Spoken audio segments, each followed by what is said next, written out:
Alright, so as usual this week we have a few movies coming from a few different places with 2 theatrical releases, a Netflix release, and a DVD release. Obviously when you look at the theatrical releases this week, all 5 of them, Tyler Perry not really counting, we'll get there eventually, I'm sure. One release to look at is The Snowman, which was strongly considering for a while, and then obviously we started hearing about all of apparently the terrible, horrible problems with it, and the fact that it's been more or less released incomplete, according to the director himself, with some really bad post-production stuff thrown in, trying to fix it and just ultimately making it worse. That's just what I've heard from many, many sources to this point. So I figured maybe The Snowman can wait. And so the idea was, well, what does that leave? Only the Brave, I guess, was kind of a given, and the other choice was the first movie we're going to talk about, which is Geostorm.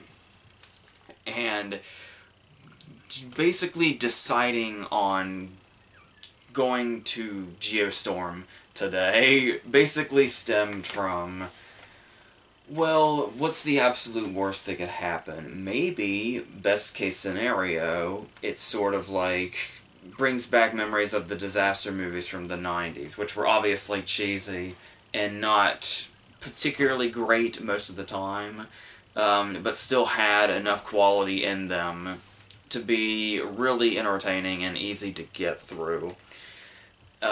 And maybe even have some memorable set pieces in it. And obviously I was started to think, worst case scenario is maybe something like San Andreas, which I absolutely hate. And so I guess the former was a little too much to ask. It's worth noting I didn't learn till like at the last minute that this was not screened for critics last night. So, which is always usually pretty telling. Sometimes it happens with big ones when they want to, like, keep everything kind of secure, or, like, to not get too much information about it out, but then, obviously, for the most part, it just means the studio's embarrassed. And they should be. They probably should be. Because we start off, and this movie kind of has... Now, this might seem like a drastic comparison, but kind of hear me out for a second. What has come to be Norm of the North syndrome, where the movie has something that's clearly important on its mind. So we get this footage talking about the climate change and all that stuff, and the extreme weather and all the different causes of this, and what it's eventually going to lead to, the really disastrous results. And it's basically playing up like this really extreme documentary to start with. Yeah, Geostorm. Geostorm starts off looking like some kind of extreme documentary of sorts. And when I say Norm of the North syndrome, I of course mean it's such a shame that this movie has such important stuff on its mind, and stuff that it's going to use to drive its story, because now those causes are ultimately connected to this movie. Which is going to make it significantly less likely to be taken seriously. Which is a shame. So if anything, this is one of those movies that is so bad that it's doing its own cause a disservice by existing and using it. And it's obviously set off when we see all this footage to a kid narrating, almost like it's, yeah, it just gives you bad vibes kind of immediately. And of course we're building to the whole thing that this is Gerard Butler's daughter that's talking to us, that's narrating, and this is our big opening. So it's like, is this character going to be crucial then? Not really. Well, if anything, there's probably a hindrance here with this character, but to go on with Gerard Butler's character, we meet him, and yeah, we're immediately, I will say, even though it wasn't the entertaining kind of 90s style disaster movie I was hoping for, there are certainly 90s style cliches from beginning to end, probably going back farther to the 90s, but it just all seemed to thrive in one area, and now it seems like we've gone back in time to get the quality that we're at now for some reason. So Gerard Butler comes in, and he sits down, and he's an hour late to his little hearing here, or whatever it is, and Senator Richard Schiff here tells us that he's a rule breaker, and he's caused so many violations, and he breaks protocol, and so he cracks wise and makes the room laugh by making fun of, like, basically sticking it to the man, and talking about how he was just trying to save lives and all that, while his whiny little brother Jim Sturgis is trying to get him to calm down, and he just keeps digging himself a hole, and so eventually we know in this first scene what kind of character this is from the get-go. Not too dissimilar from the last time I talked about Gerard Butler in that movie where he was like the stockbroker or whatever. When he's just like, he's supposed to be the guy that really goes against everything in order to accomplish what he needs to for the greater good, but it's like, it's just such a played-out character at this point that it almost feels like parody of movies that were like this 20 years ago, if not longer. And the cliche characters don't stop there. As I said, he of course has his daughter, the mature child genius, with the sassy attitude, because that's not totally and completely played out and wasn't years and years ago. So we gotta put up with that shit again. And then we have the character, let's go back to Jim Sturgis, the whiny little brother of Gerard Butler, who ultimately becomes his authority figure type, because that's just the way it lines up. And we go into, Jim Sturgis brings on a whole lot of different subplots. And it's like, he's talking about how there's the whole, he and Gerard Butler, even though they're brothers, are kind of, you know, at odds, and they rarely have a decent conversation amongst themselves. They hardly feel like family anymore. And then Jim Sturgis has this secret relationship going on with Abby Cornish that has to be kept under wraps. And then we go on to other characters like the laid-back gamer who's also the tech genius, and he's got an accent and he calls everybody lads as many times as he possibly can because they really want you to know that he's not American. In fact, he hates Americans. He pretty much blatantly says that to Gerard Butler's face, despite the fact that Gerard Butler himself is not American either. But okay. And then there's also a character that comes in that, like, is assisting Jim Sturgis through the movie, who is our comedy relief, where every single line has to be a one-liner, which is supposed to be hilarious, I guess. And we got all this stuff going on. We've got Andy Garcia as the president, looking bored out of his mind. We've got Ed Harris as, what was Secretary of State, bored out of his mind. We got all this stuff going on. Now, at this point, you're probably asking a question, and it probably was the same question I was asking about this point. Is this movie supposed to have a fucking storm in it? Because it's taken us a long time to get there. Well, here's the thing, is we've got one disaster set piece, which would have been fine if it weren't for the shitty effects, and that is when, like, the streets erupt. They erupt like a volcano, to the point that this dude is, like, being chased by it as it's happening. Like I said, decent setup enough, but the shitty effects kind of do it in. The very, very animated CGI does it in. And every now and then we get a scene like that, but for the most part, it's mostly people running around rooms, talking science stuff that likely doesn't make any sense. And it's just the screenwriter trying to make it sound like these people know what they're talking about and are smarter than the average bear or whatever. So, and the Geostorm, in the title, is not in fact something that takes place within the movie. I was thinking, extremely mediocre as this movie is, maybe something like Into the Storm or something, to where it's pretty consistent throughout the movie and it becomes a survival thing. No, the Geostorm of the title, the climax of the movie, like the last 20 minutes of the movie, are everybody working together to stop the Geostorm from happening. So, you can imagine what the rest of the movie is. If that's what you were expecting going in. It's not really what I was expecting going in, which usually I would say is my fault for expecting something that the movie is not. But I refuse to believe that this movie is not totally guilty in this regard, especially in the way it pulls off everything around this. It's not even really around anything because the center is non-existent.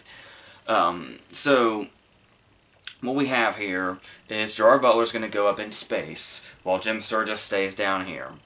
And this machine that has been made to control the weather, to keep these disastrous storms from happening. This is supposed to be like 2 years in the future or something.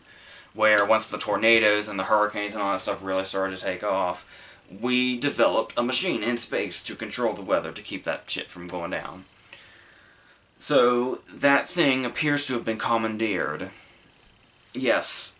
So, it's not even really a storm that's the threat. It's the impending storm because this movie that's supposedly about a storm has villains. You might be wondering what villains have done. That's it. They've hijacked the thing and they're going to use it to create the ultimate storm. Or something. And when you hear the motive for why this is, I promise you it's not worth it. And we get that very, very close to the end. And it's like, really? So this whole elaborate bullshit, this whole potentially world-ending thing, was for this reason, for this one person. Okay. So that's the kind of movie we're dealing with. And it's like, maybe, possibly, that could just be a fun, brainless, fine, let's see how they handle this scenario. Not really. Most of the movie is people fucking talking in rooms. And talking about, like I said, science jargon that likely doesn't exist. And we throw in a few other people, like the guy from How to Be a Latin Lover is in here. I don't know. And like I said, we try to throw in these different subplots because the movie is that bored with the central plot and realizes just how uninteresting it is that when you look at the shoddy effects and you look at the fact that the names in the movie don't get too huge. Ed Harris is probably our most notable, apart from Gerard Butler, I guess, where he is in his career as of now. And so it's almost like this plays itself up as this big budget, massive disaster movie. But when you're actually watching it, I wonder what exactly their budget was. Because it seems like they're avoiding set pieces at every possible turn and dancing around it. And the effects that are here are very shoddy and leave a lot to be desired. So I don't really know what to take away from this except total and complete mediocrity. It was like, maybe we'll get something like Independence Day, only instead of aliens, it's weather. But no, that's too much to ask. It's mostly just dull-ass shit of Gerard Butler and Jim Sturgis looking back sadly upon their lost youth and their lost family, talking to holographic screens of each other because one of them's in fucking space. And when Jim Sturgis isn't whining like a baby to Gerard Butler for not being a good brother or whatever, he's hanging out with his comedy relief or hiding his Abby Cornish relationship, which has no bearing on the plot whatsoever. All it does is lead to the climax when the movie decides to go one-liner happy, and it's like we have this big climax where all the stakes are here, like the whole world is in danger, and it's at this point they decide every single time we cut back to Jim Sturgis, Abby Cornish, and the comedy relief, let's have a funny little one-liner. It is brain-numbingly fucking stupid. And more so than you can even imagine given what the movie's about and what it probably looked like. Like, if you just look at this movie and you know the concept and you feel like you have a grasp on, well, this looks like the ultimate dumbass movie, you don't even know the half of it until you see it from beginning to end. The stupidity knows no bounds and goes even more off the deep end. in a bad way as it goes. Not in a way to where it's like, oh, it's an amazing train wreck, you can't wait to see how far it goes in its stupidity. No, the stupidity is too dull. It's just a dead zone of entertainment, this movie is. There is really nothing to take away from this, except that it has some ideas. And occasionally Gerard Butler comes through with some personality. And makes his character likable enough. But what does that leave us? And there are moments here when I talk about like the exciting moments and the effects. There's a moment where a guy we talk about like the streets erupting and the potential end of the world. There's a giant ass hailstorm at one point, but it's like this movie's effects are so shoddy. They can't make a guy getting hit by a car look in any way believable whatsoever. Even a dude getting hit by a car is ridiculously animated and stupid looking. And quite over the top as well. But then we get to some of the dialogue here. Taking away, you know, the shitty one-liners I already mentioned. There is one particular scene that stands out. It's just really a cemetery of dialogue here and writing. And that is, once again, Gerard Butler and Jim Sturgis are whining about their childhood. And so Gerard Butler's telling this story, and he's telling the story about how they once went fishing, and then they didn't catch anything, so they got bored. And Gerard Butler was going to sabotage this trip, and his dad caught him. And his dad said, and he's really building this up like it's this ultimate lesson in life. And he says, you know, Dad once said, I'd rather catch no fish with my family than catch 20 fish alone. And it's like, okay, family first, I guess. But then he backs this up by saying, I never really understood what Dad meant until much later. And it's like, really? Is that so, Gerard Butler? Were you by any chance taking special classes in school when you were younger if you didn't get what the fuck your dad was talking about with that very blatant sentiment? But it gets worse, because there's a kicker to this, okay? So he does that whole story, he puts all his possible sincerity into it, and he's like, there's your big life lesson, Jim Sturgis. They even bring it back at the end, which makes absolutely no sense, because the kicker to this scene is the fact that this whole story is false. This whole giant thing, it takes Jim Sturgis the whole time to figure it out, and then he's like, oh, we didn't go on a camping trip, we didn't go on a fishing trip. This is a secret code. He's saying things in code to me, and I know exactly how to decode them. And that's what that whole thing leads to. This is like a good 5 to 10 minutes of screen time. And that's the thing, is this movie is full of people to where it's like, you just say the most vague thing or whatever, and a character knows exactly what is going on. And Jim Sturgis is like, I think this vague thing did this vague thing in this kind of vague way. And Gerard Butler's immediate response, without missing a beat, is, I know exactly. It's a virus. I know exactly what's going on. And there's no effort in that kind of stuff whatsoever. And the thing is you can tell, because there are those moments when, like the beginning with the Richard Schiff scene, when like, this is Gerard Butler sticking it to the man, and that's what the writer's trying to get across here. So we have that moment when Richard Schiff has to say the line that you absolutely must say if you're the authority figure that's getting your ass handed to you by the reckless guy that's for the greater good. So, and of course that line is, yes, that's very clever, sir, but what this senator believes is a very clever thing to say is in response to Gerard Butler saying, you know, we had a guy that looked like you on our crew. He was the plumber. Apparently a senator thought that was really clever, to the point that he felt the need to commend him in what I assume was a non-sarcastic tone. So that's where the writer's head is at, just so we're clear. There's even also a moment when one of their allies, there's something that's gone wrong, and there's clearly somebody at fault here, somebody shady. Something shady has happened. And so this guy pulls a gun on Gerard Butler. And Gerard Butler says, dude, something shady went down, something shady here, something went shady, someone's shady. And the guy pointing the gun at Butler says, well, how do you know it isn't me? And it's not the guy. There was no reason for this. The guy is an ally, but for some reason felt the need to point a gun at Gerard Butler and say, what makes you think I'm not the bad guy?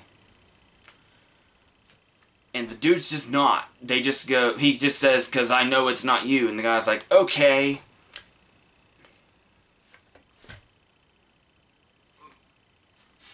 Why? Why is that scene here? Why are many of these scenes here? I just don't understand this at all.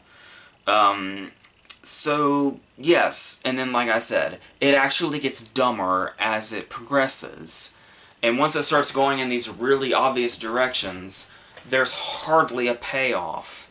The comeuppance of the villain that almost destroyed the entire world with a rogue weather machine, his comeuppance is a punch and a one-liner. Is this a fucking Disney movie? I don't know. But fuck this. That's what Geostorm is. I think the whole not being screened for critics thing is starting to make a whole lot more sense now. So, if you thought it was going to be anything entertaining, or you thought it might just be some mindless disaster movie, yeah, you're going to get neither. It's mostly bullshit, dullness, and talking in rooms and running around frantically, with the occasional set piece that doesn't even look good because the effects are shit. And a writer that... Doesn't it almost make you cry that this writer was paid? Writers, even. I'm pretty sure there were multiple ones, as there often are on movies like this. People got paid to write the shit I just explained to you. And so that's... we reach dark times with this kind of stuff. But, like I said, there are ideas in here. That's the best it's got. So, at least it has that. Our second movie is going to be Only the Brave.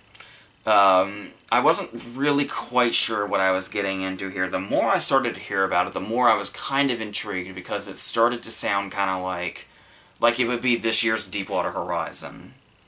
Which I do think is fairly comparable. But then the reason I was worried a little bit was the really cheesy title. Because obviously, all around it says Only the Brave, and then it's that long subtitle.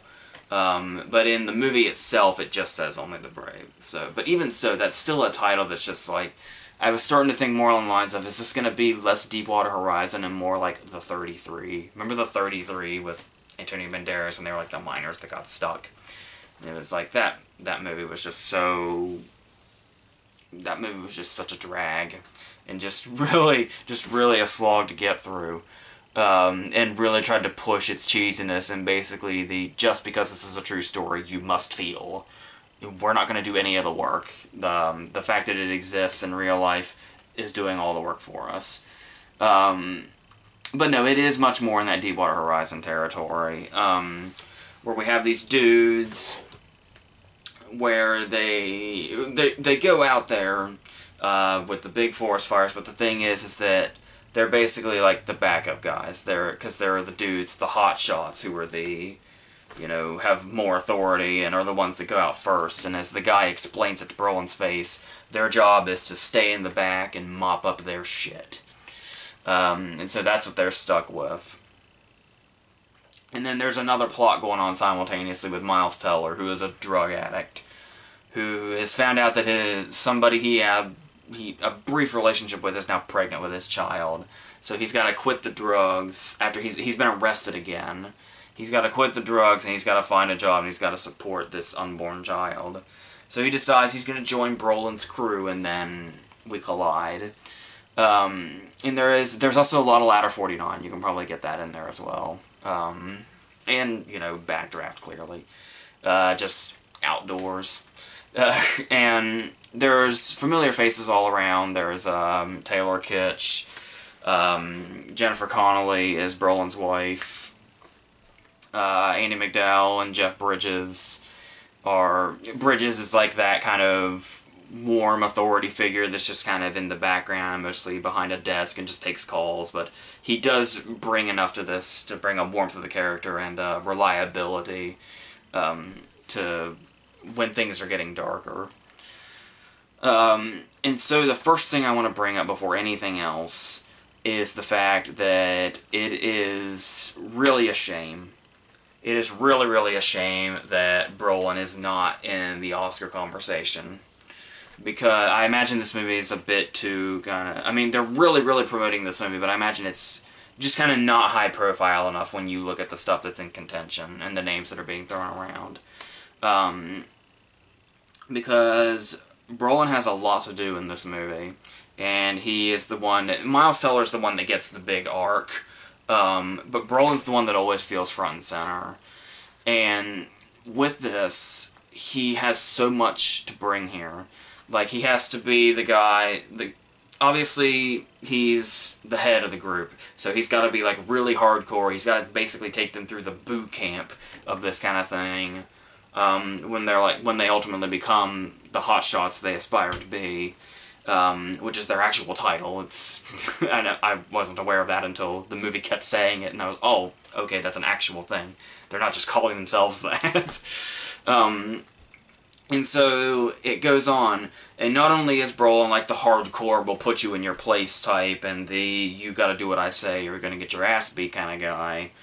There are also many moments when he seems genuinely proud of them when they succeed, and he really feels like a true leader in multiple senses, to where there actually is kind of... There are moments where he can soften up, and it all comes through, and there's moments, his Jennifer Connelly scenes, when we just kind of see this guy who has such a hardened exterior, and how in love he is with this woman, and the way it kind of changes him a little bit and kind of changes his attitude towards things a little bit if he's, you know, too riled up or whatever. She's kind of his kind of safe place here where a more emotional side of him can come out, and he can show multiple layers with stuff like that. And there are just absolutely no false notes in this performance. And after it was so good, after a while I started looking for him. And I was like, come on, Brolin, mess up once. I dare you. And he hits no false notes anytime he has to change up what this character's doing, or their outlook, or where they're coming from. Whether he's angry, whether he's proud, whether he's in love, whether he's amused or being amusing. It all just kind of works. And there's even a moment when he has a conversation with Miles Teller, and it's because of a conversation he had at the beginning of the movie, we know that with this conversation, he's basically going to feel betrayed. And you can immediately sense his change in tone when we realize where the scene's going to go. And the second, before we could even tell the tone in his voice had changed, I was nervous. He started making me nervous because I knew where this scene was going and how he was going to react to it. And up to this point, he had been so effective up to this point that that's how affected I was by that moment when I knew that he was going to start feeling defensive and betrayed and was going to act on that. So it's a really fantastic performance. There's a really great scene that's like I said, if this were like, you know, a much more high-profile movie and a movie that people were really, really talking up, Brolin has a scene in this movie that is basically made to be an Oscar clip. And I mean that in the best way. I don't mean it in the Beatty trying too hard way. I mean, there's a moment at the very beginning, the very first scene, we learn that he has this recurring dream about a bear made of fire that's walking through the woods. And he's explaining this dream to Bridges. And it's really an incredible scene. Like I said, it looks like it was just made to be an Oscar clip. So it's such a shame that he's not in the conversation, because he would be very, very deserving. It's probably one of my favorite performances of the year. He's just, like I said, there's no false notes from him whatsoever, and a performance that has to do a lot and show a lot. and it's just really, really damn good stuff. And like I said, he's not even the character that gets the big arc. That's Miles Teller, who is also very good and kind of gets to show us this progression of this character, starting with this low life that can barely move from the couch, and is only good at getting arrested, will eventually become this guy that has to push through and get away from that and into being a responsible father, and in this very, very hectic, life-endangering job. And he does all that very effectively. It does make the character ultimately sympathetic, because when you see him in his first couple of scenes, it's like you can never imagine this character being sympathetic. And he does get the character there pretty seamlessly. So I found that to be impressive. And he's also plays off of Taylor Kitsch very well, too, because he and Taylor Kitsch have that thing. It's very Remember the Titans, where they start off as like enemies, and there's the rivalry, and they're constantly trying to go after the other, and then ultimately they're going to become best buddies, of course. But they do it in such a natural way, and we do get to that point not too abruptly, that they play off each other so well that it's actually really endearing and nice to watch when they start to become really good friends, pretty much best friends, and it's nice and heartwarming. And yeah, Taylor Kitsch does have a few things to pull off here as well. He's also one of the more amusing people of the group. In particular, you kind of know you're going to like his character immediately when one of his first scenes is explaining the girl that he had like a one-night stand with is a girl he's been going after for a while. So I guess it's not technically a one-night stand. And this girl believes that Mount Rushmore was made by erosion, naturally. And his reaction to this. And it just makes so many of the characters in this just kind of feel real and like guys you would actually talk to in conversations you'd actually have with real people. Which really strengthens how character-driven the movie is, because you look at this and you would think that there's probably a lot of firefighting stuff. Like I said, the comparison I kept thinking in my head was Deepwater Horizon, and we know that once the action kicks in Deepwater Horizon, that movie never stops. But there's actually not a lot of them in the field in this movie, or at least not near as much as you're probably thinking. A lot of and the movie's long. It's like 2 hours and 15 minutes. And a lot of that is the characters and just spending time with them. Like, really not a whole lot of it is them in the field with the fires and shit. But they do find a way to make that work because they make the characters so appealing. And obviously we know that the stakes will ultimately be much higher when they are out there after having spent so much time with them, that should inevitable tragedy strike, we will feel a gigantic loss should one of these characters, or more than one of these characters, have a tragic outcome. Which, of course, in a movie like this is inevitable. Because it's like, there's so many happy people in this movie, despite the life-endangering job they have. And it's like, it's one of those things where it does feel, effectively as the movie does it, it is hard to get past the fact that it does feel very much like a cliche, where we're watching it and it's like, the characters are so happy so often, and it's like, that only leads to one thing in movies like this. And it's just a matter of how big is the tragedy going to be and who exactly is going to be affected by it in the worst way. And you just kind of have to wait for that. But, like I said, the characters are strong enough and the performances are strong enough that you're not constantly thinking about that. And even though it is always in the back of your head, the movie does succeed in making you not want that to happen. And that's the important thing, because we know, it's not that we know it's coming, it's how we're going to feel when we get there. And that is solely based on what the movie is able to do up to that point, and it does pull that off very well. And I mentioned her briefly, but yeah, Jennifer Connelly also does a lot here to really kind of elevate what would essentially be just the wife part. The part that Andie MacDowell is stuck with, and doesn't get a chance at all to bring anything forward. But Connelly really owns her scenes, and really actually kind of takes it away from Brolin a little bit whenever they share a scene, which is a lot of her scenes, but which is a real task in this movie because of how strong he is. But yeah, she's really able to elevate that kind of stuff and make it a lot more hard-hitting and a lot more real, so, you know, that's always great to see that role elevated to much more than it usually is. Um, I mean, yeah, even though the character work is strong and that, you know, camaraderie is there, James Badge Dale also is here. But for the most part, it is another one of those cases where if you don't recognize the actor, it might be a little harder to differentiate the characters. Like, they're not, like, a lot of them are very identifiable and you really take a liking to them specifically and their personalities and their story, their kind of individual stories, no matter how small they are. But there's also so many of them that a lot of them are going to kind of be unidentifiable, just kind of amongst the group. And it's always going to be like the rest of the group is just one character as themselves.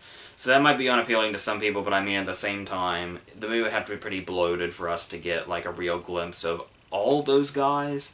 And I think we focus on the ones that need the most, and so that's where I don't really mind that they had to take that approach. I will say that there is, every now and then, it was definitely much more in the first half than the second half. Sometimes the direction of the movie is a little distracting. Kind of like how there are certain kind of techniques used, like slowing the scene down, or like, you know, an overview look in mid-conversation of the scenery. And it's kind of like they're kind of trying to add flair to scenes that don't call for it. But that's either I just got used to it, or that's much more in the first half than it is the second half, because the second half I didn't really have anything that stood out like that was kind of a bit distracting in the first half. So I like that the director kind of seemed to gain his ground a little bit as the movie progressed. And yeah, there are those moments where it can certainly feel cheesy, which was, I imagine, is a fear a lot of people have going into a movie like this. And while the cheese is there, the movie itself feels too genuine for that to really be a problem. Like, you can acknowledge it feels cliche and cheesy at points, and it's your kind of average heroes movie, your true life heroes movie. The movie that you know is going to end with seeing all the faces of the real people, stuff like that. But the movie and the characters feel genuine enough to where it absolutely keeps your attention. Like I said, it actually earns what exactly we're supposed to feel as an audience when we get to our inevitable conclusion. And there are, of course, I don't know if it's just because I had just seen Geostorm right before this, but obviously the effects are very well done too, to the point that I'm not really quite sure what was real fire and what was CGI. Obviously sometimes CGI is clear, like the bear, but I mean, for the most part it feels like they're like face to face with this danger when they're out there, and the climax is really, really intense. So, yeah, it was juggling a lot, and it is a little bit hindered by the whole, it does kind of just feel like another hero story transferred to the screen, but this is still definitely pulled off in a way that much more, a lot of movies have tried this and failed. So, or at least aren't near as strong as they think they might be, because they think they can just let the fact that it's a true story carry them to where they need to go, and they don't put any of the work in. But here, the actors, like I said, particularly Brolin, just is a real standout.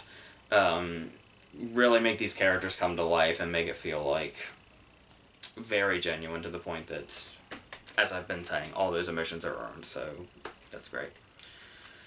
Alright, our third movie is going to be something that just came out on DVD, and that is The House, the new movie with Will Ferrell and Amy Poehler.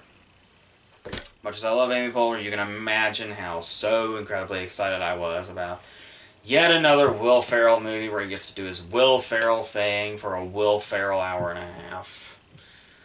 And it's like, all you do, it seems like you just have a bunch of dudes off camera just encouraging the Will Ferrell thing. It's like, dude, do the Will Ferrell thing even more than you're already Will Ferrelling at this point.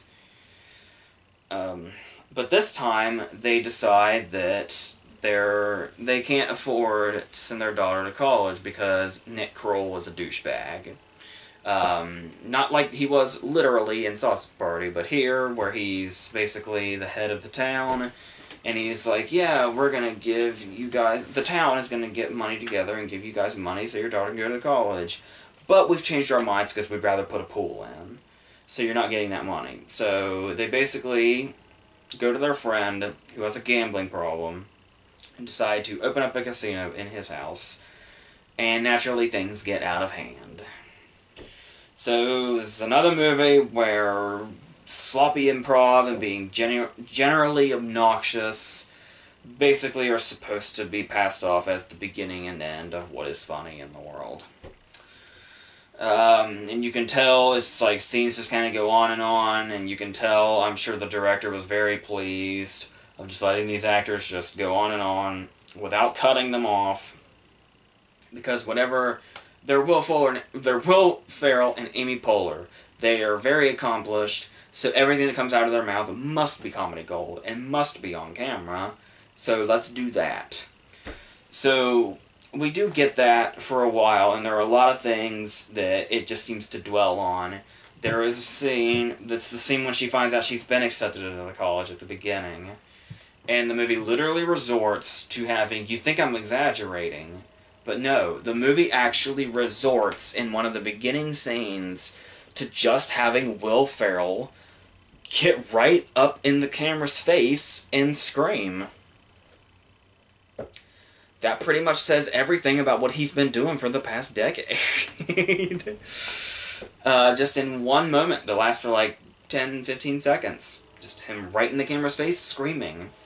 I was like, and Will Ferrell is proven to be like, I mean, he does these dumb comedies, but he's actually like really intelligent, like in real life. And he like really knows what he's doing in like a really artful kind of way. So it's like, I almost like to think sometimes he's doing a satire on himself. Like, that has got to be the only answer. That, or he's got a director that he's too nice to say no to. I'm not sure. So, I mean, it's obviously clear that, like, a lot of people working on these movies are, like, a close-knit group of friends and shit. Obviously, he and Adam McKay and their company are the producers on it. So, it's only natural we basically get the same old shit. Just with a different setting. And once again, we're working with, for a while there, Will Ferrell was all about the PG-13. I mean, you occasionally had, like, an old school in there. But for the most part, with stuff like Anchorman, Talladega Nights, and stuff like that, we were in the PG-13 territory. So, they decided, let's do this, let's take this to R-rated territory. Which, of course, we know in comedy land means either make a shitload of dick jokes, or say the word fuck like you're a kid who's just been given permission to say it for the first time. And that's basically what it's the latter, more so. Where it's just, you know, just fucking this and fucking that and fucking because we're rated R, and that's the way we talk in R-rated movies. Because we're allowed to say that, so we're just going to. I guess it's supposed to be funny, but I don't know. Like I said, profanity certainly can be if it's placed in just the right ways, but obviously with this sloppy kind of, let's just say whatever shit comes to our mind and hope that the plot lands somewhere, it's not gonna work.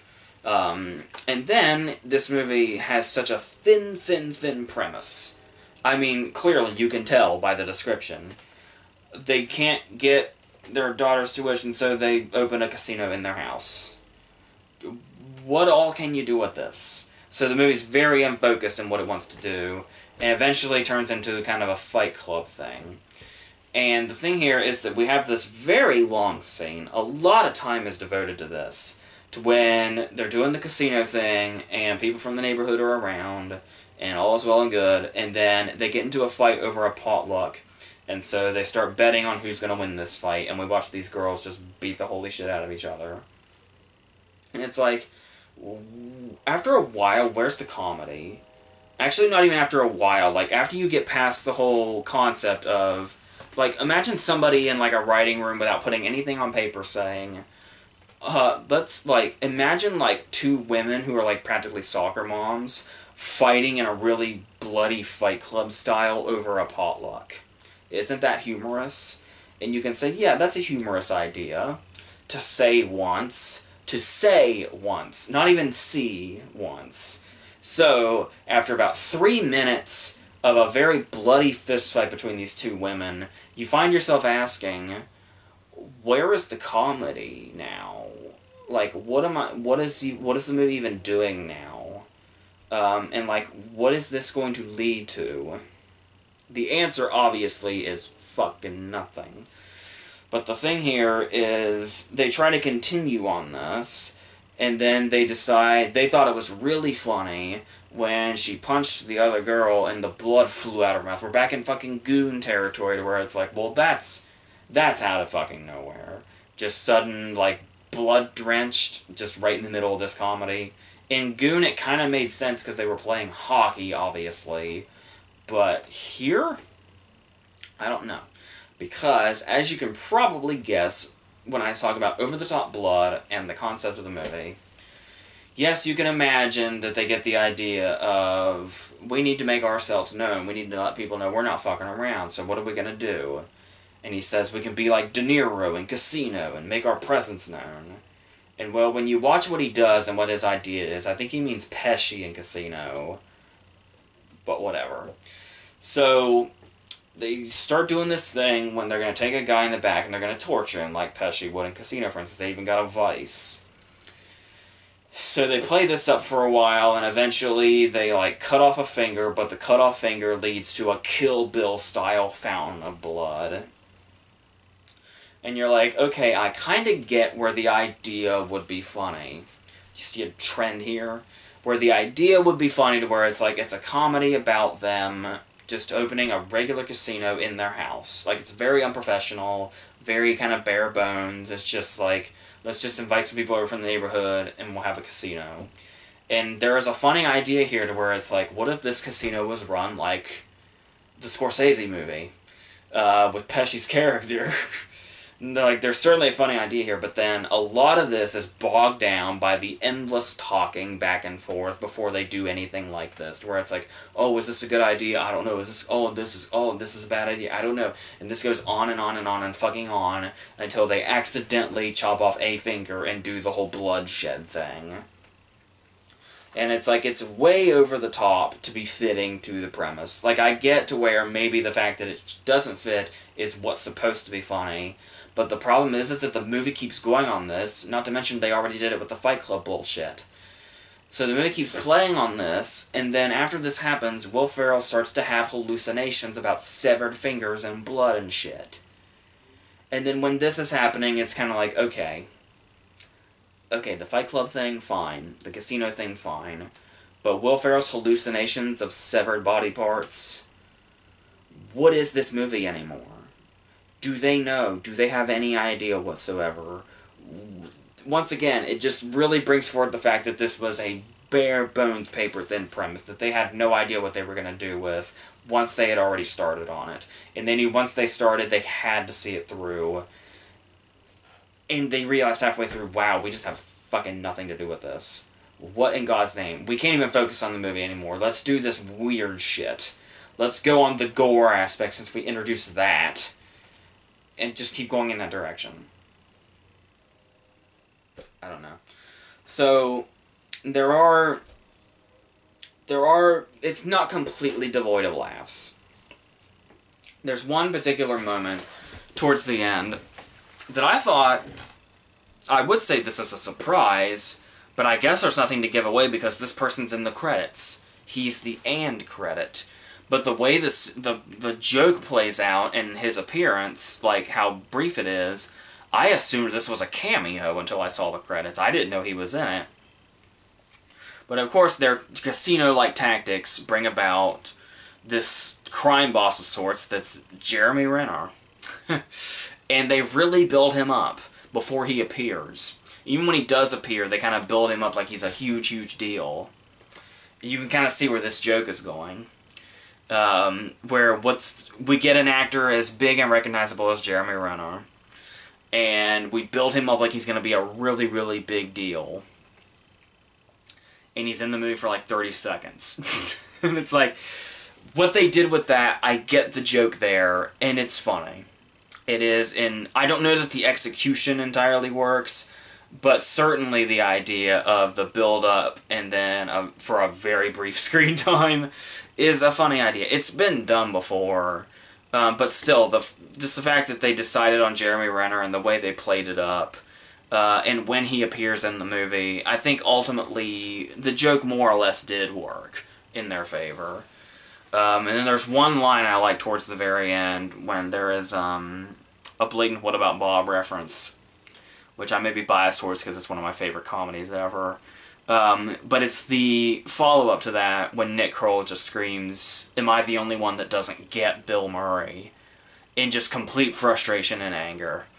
And his real conviction to that line is funny to me. But I mean, apart from that, there's certainly nothing from the leads, because they decide they're going to do one thing and then they see it through to the end. Sometimes getting worse, like in Farrell's case.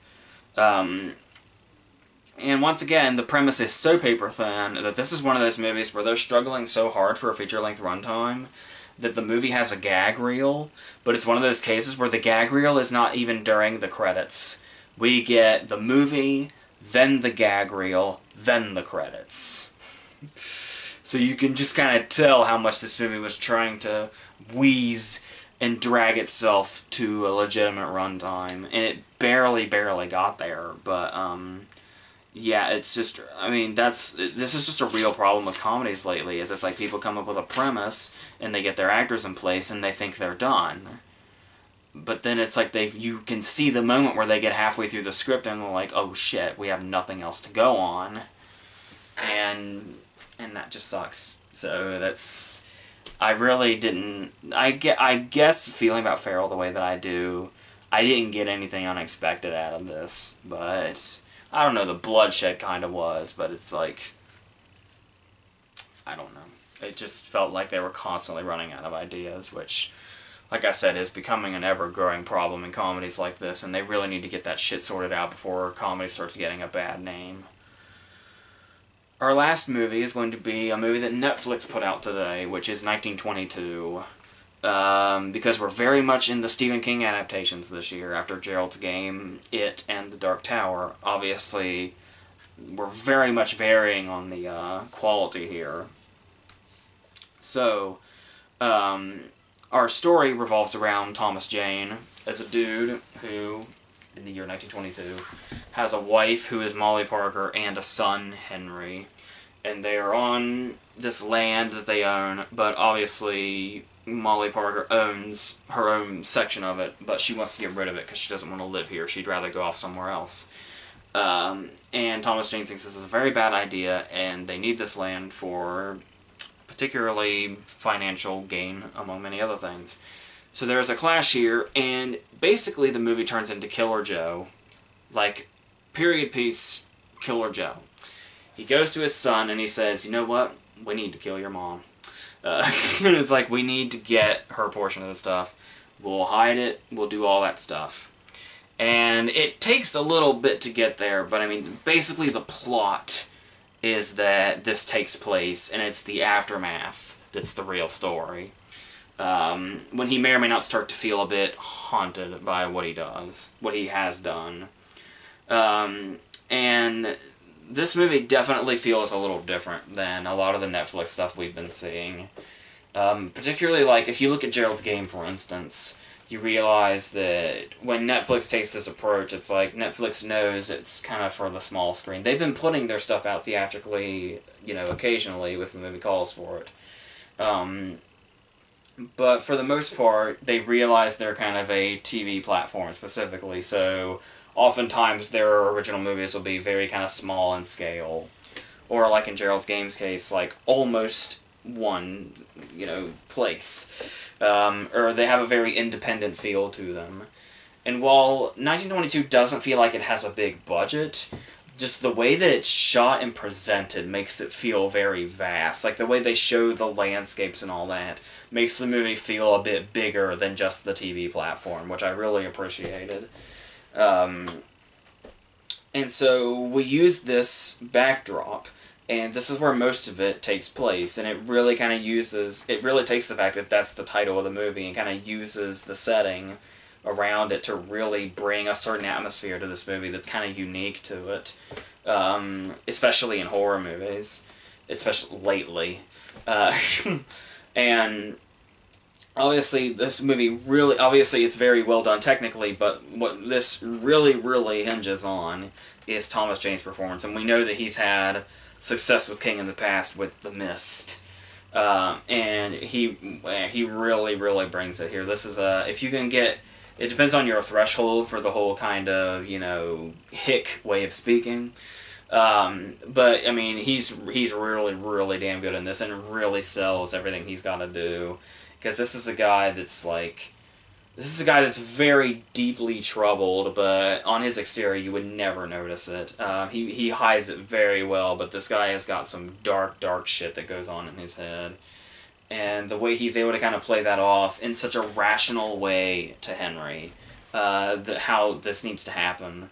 And it's like, you would think he almost kind of, it doesn't take him long to talk Henry into doing this to his own mother, but it's kind of like, the way he just so rationally explains it and presents it to him, it's kind of like he makes it believable that Henry could just do this. And Molly Barker really brings that as well, because you think about the kind of part she's playing and you just kind of look at her. I always thought she has like a very kind of innocent, motherly way about her, just in her appearance.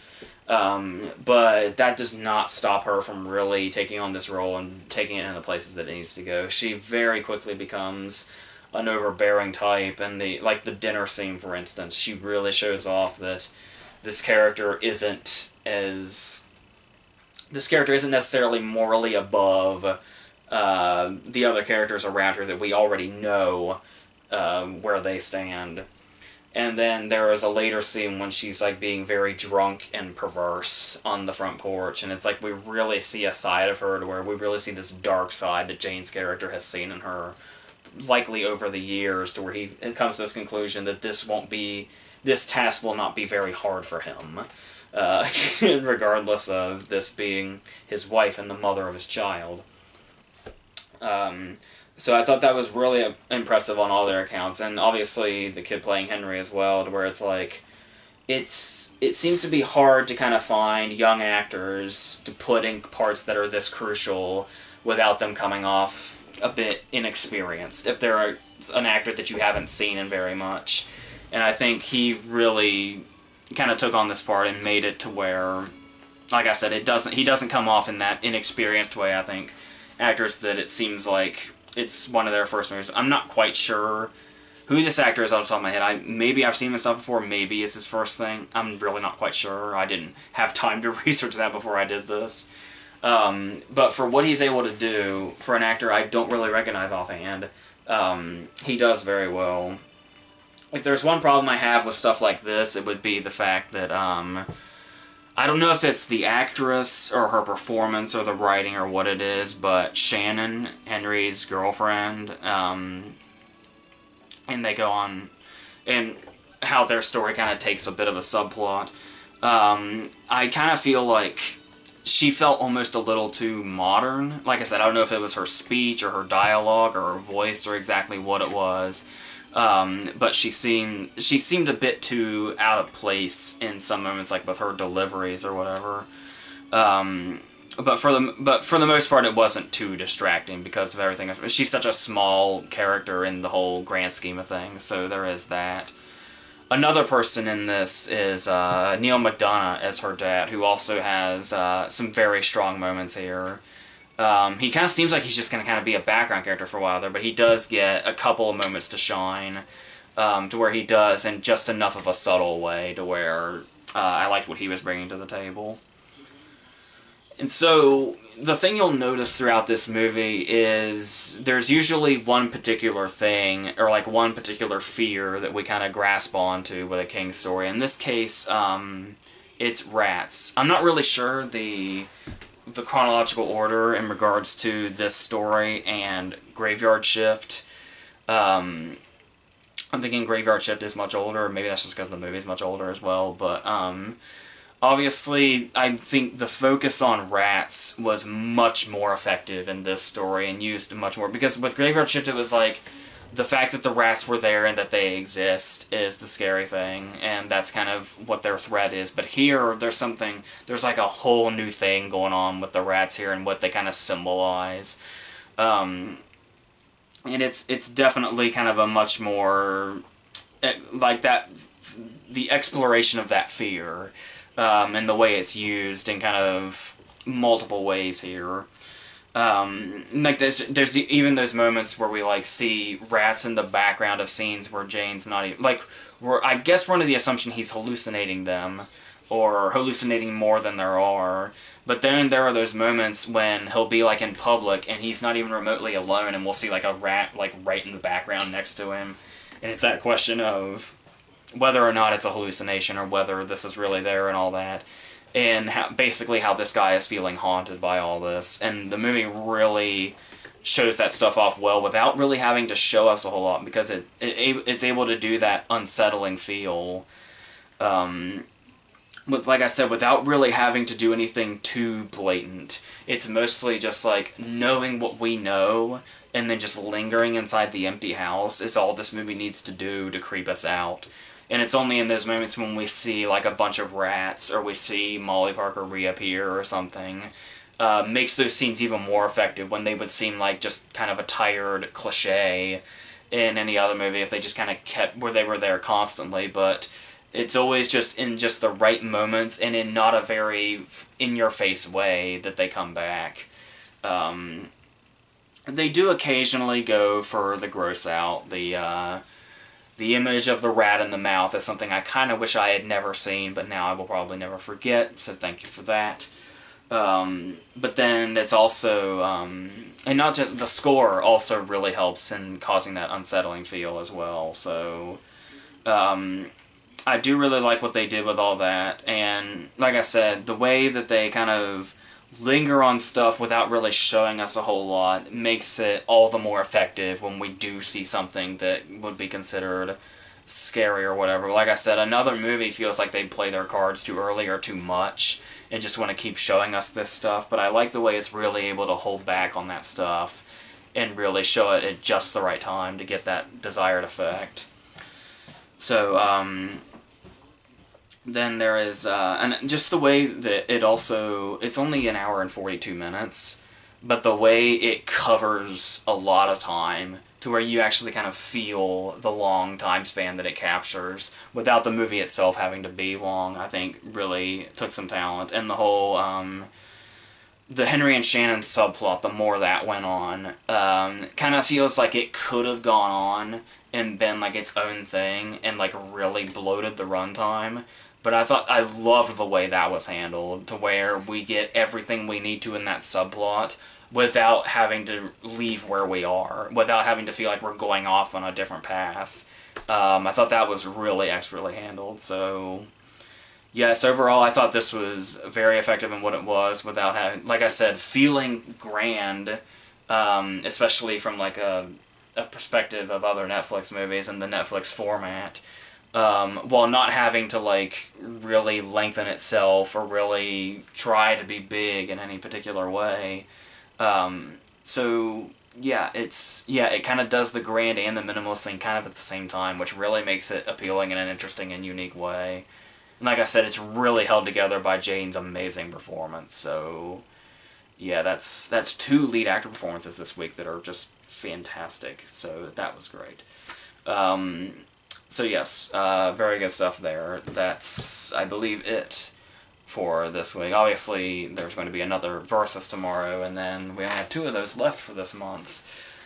And we'll have more reviews next week. I will be seeing Happy Death Day. I'm not sure if that's going to be in the middle of the weekend or Friday night or what, but on top of whatever else is there. I think Jigsaw's in there. I don't know if I'm going to do Jigsaw or something else, but yeah, I'll hopefully start seeing things a bit more frequently, and then so yeah, some of the stuff I maybe missed that's still in theaters I should be getting to them, so yeah, I guess that's what we have to look forward to now, so until we get all that worked out, I think we're done.